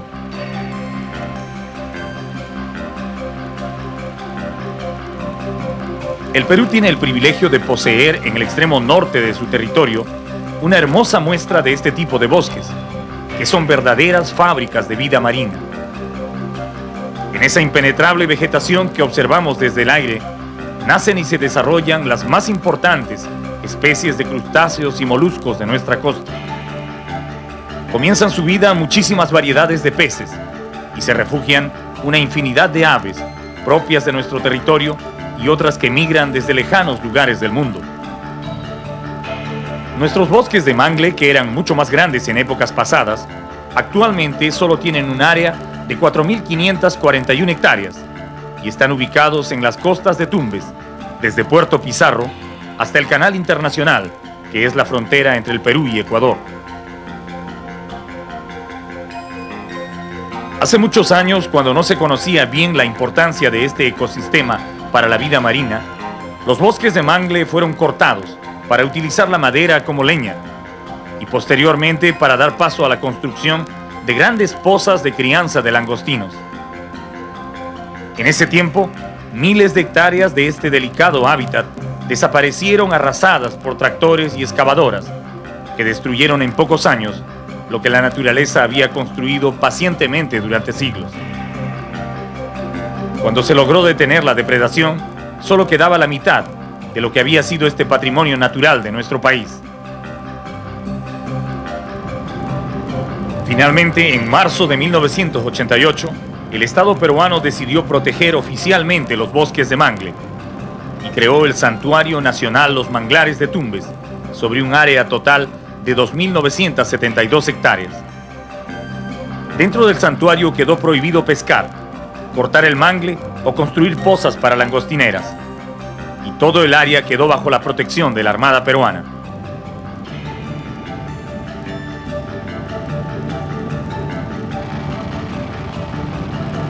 Es este pequeño santuario donde se protege el único bosque de mangles que hay en el Perú, el territorio donde ahora vamos a ingresar.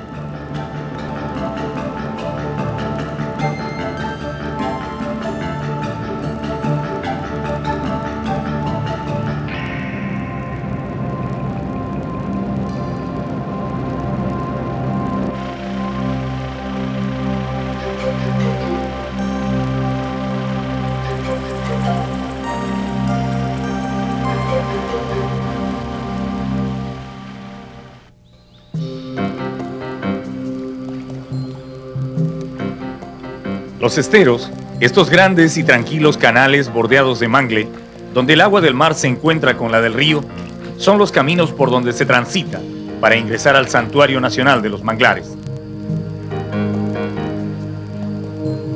Cuando el visitante navega por un estero, al comienzo da la impresión de que todo el lugar está deshabitado.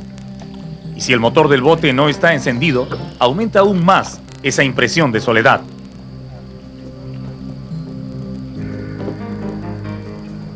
Pero luego, poco a poco, entre las raíces del mangle, en las ramas altas y también en el agua, la vida comienza a mostrarse tímidamente, como recelosa de los extraños.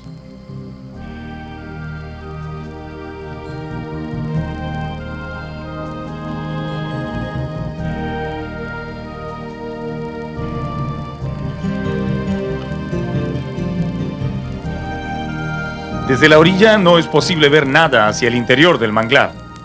Las ramas y las hojas crecen apretadamente, formando una barrera impenetrable, donde solo logran filtrarse algunos rayos de sol.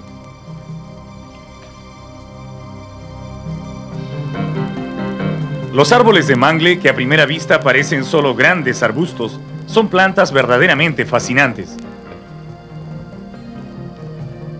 Crecen sobre un terreno fangoso, inundado alternadamente por el agua salada del océano y el agua dulce de los ríos, extendiendo un profuso sistema de raíces que los apoyan firmemente en el suelo. Para crecer y desarrollarse, los mangles necesitan algunas condiciones importantes, como temperaturas cálidas, lodo rico en sustancias orgánicas que acumulan los ríos en sus desembocaduras, abundante agua salada y una gran amplitud de mareas que remojen permanentemente el suelo donde viven.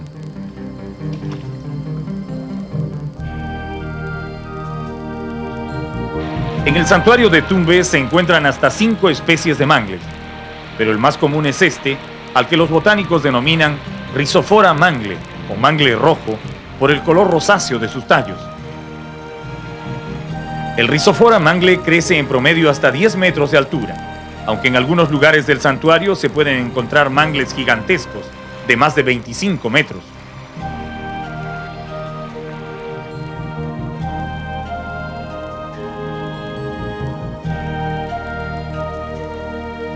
Una característica típica del mangle Rhizophora son sus grandes raíces, en forma de zancos arqueados que crecen en el tronco y también en las ramas de la planta.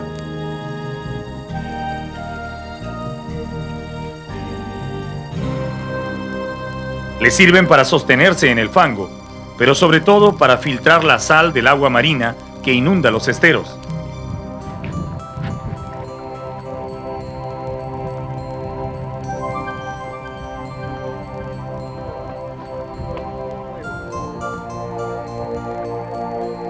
Al navegar por el santuario, uno puede acercarse a los mangles rojos y descubrir que sus raíces no están fijas en el suelo, sino apoyadas en él, cumpliendo su función de filtro y soporte.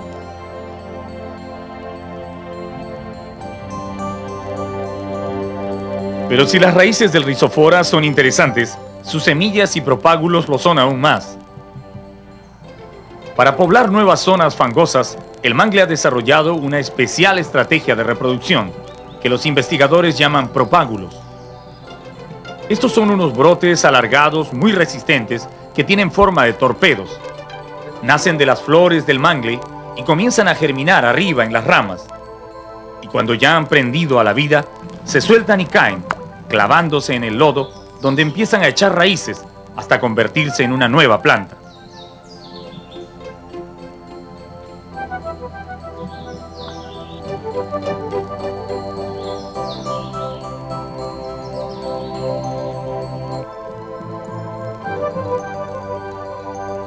El mangle negro o Avicennia es otro experto en sobrevivir en agua salada.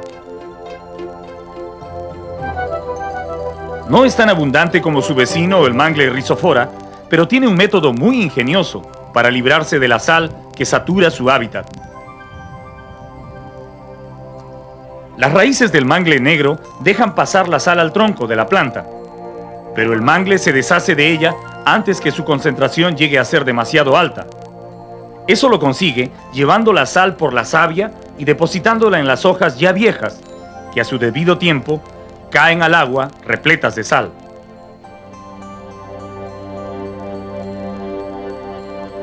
Aparte de esto, el mangle negro ha desarrollado unas raíces muy curiosas, que tienen ramificaciones que salen del suelo a captar oxígeno. Se llaman neumatóforos y parecen cientos de lápices emergiendo del barro donde están enterradas las raíces principales.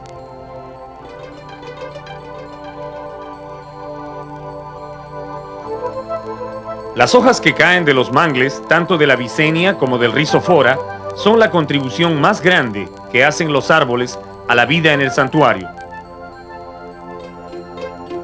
Toneladas de hojas caen diariamente en los esteros y se descomponen en el agua, donde son devoradas por hongos y microorganismos que transforman el tejido vegetal en protoplasma microbiano. Los peces, larvas de langostinos, crustáceos y conchas que viven entre las raíces del mangle se alimentan de ese producto, sin el cual no sería posible la cadena de vida en el santuario.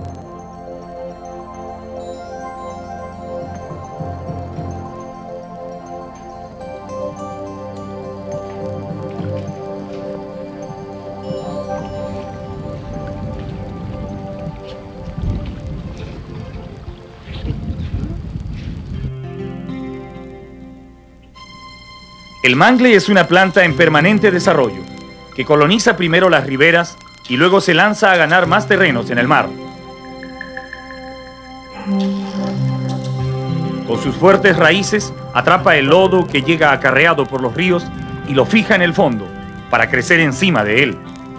Así, una planta de mangle se convierte en un islote solitario que lanza sus propágulos para hacer el mismo trabajo alrededor. Ellos forman una isla, luego otra y otra, hasta que toda la superficie del agua queda cubierta por esta planta extraordinaria, quizás la única en el mundo, que conquista la tierra donde quiere vivir.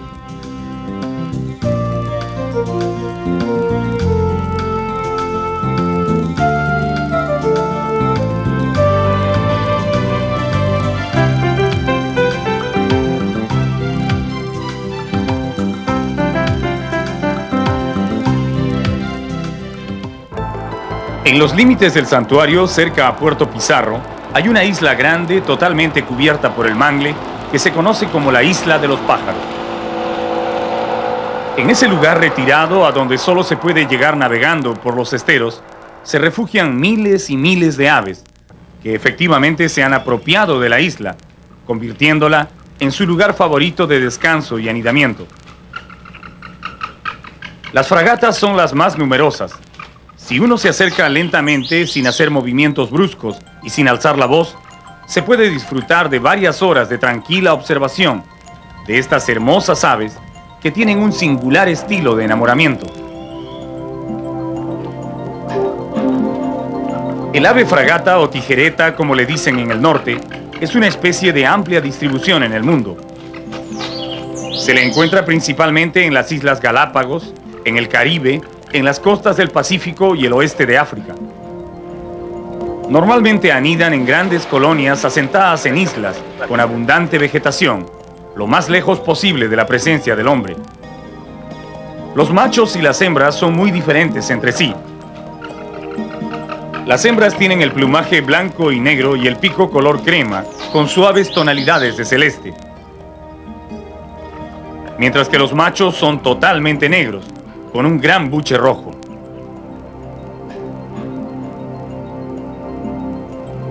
Las fragatas son un poco más grandes que las gaviotas y con las alas desplegadas llegan a medir hasta 80 centímetros.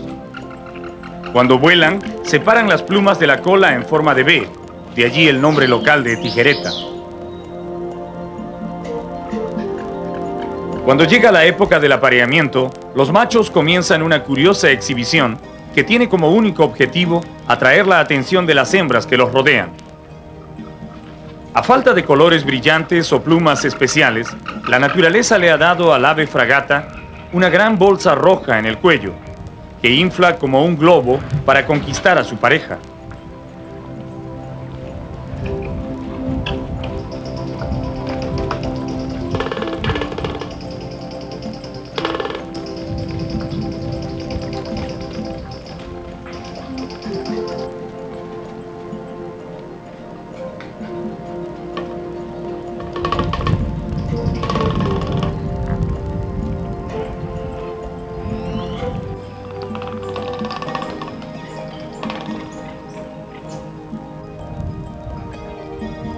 Esta bolsa se puede inflar casi tanto como una pelota de fútbol, y el macho acompaña esta exhibición con un curioso tamborilleo de su pico.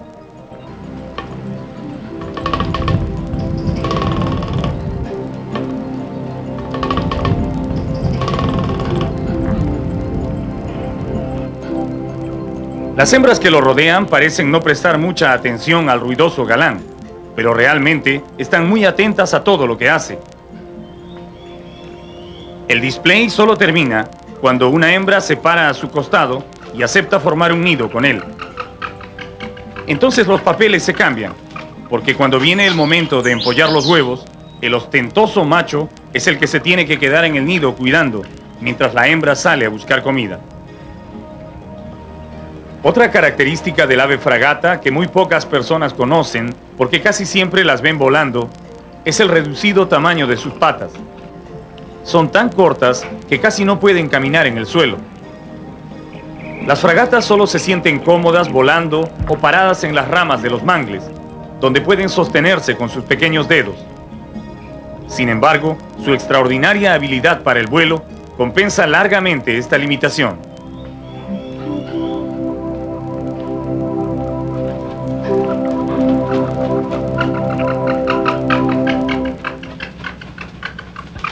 Cuando comienza a atardecer, la isla de los pájaros, que de día parece propiedad exclusiva de las fragatas, comienza a recibir a sus otros inquilinos, que llegan por cientos a buscar un lugar donde pasar la noche.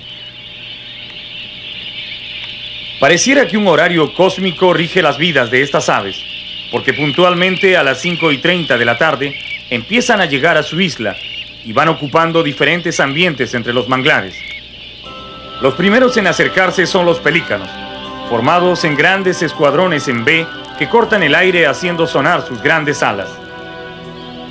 Oleadas y oleadas de pelícanos se suceden en una impecable aproximación, sincronizada por algún misterioso controlador de vuelo que los guía a la perfección, cuidando que ningún escuadrón se cruce con otro ni rompa su formación.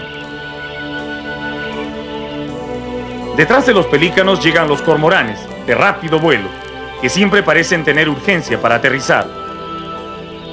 Finalmente, volando en un nivel inferior y con menos orden, arriban las garzas e ibis, en grandes bandadas blancas que se acomodan como pueden en los mangles de la orilla.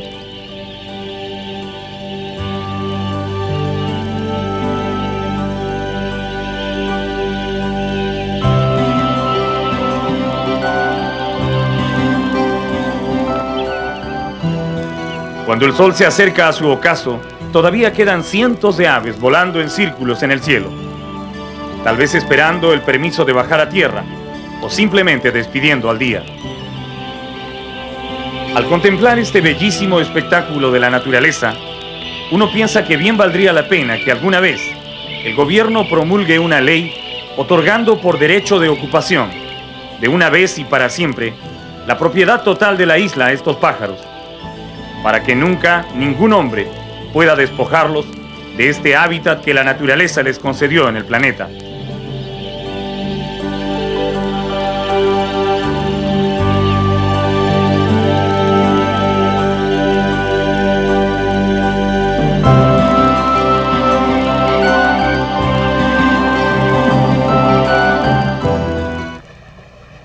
Cuando uno navega por los esteros ubicados fuera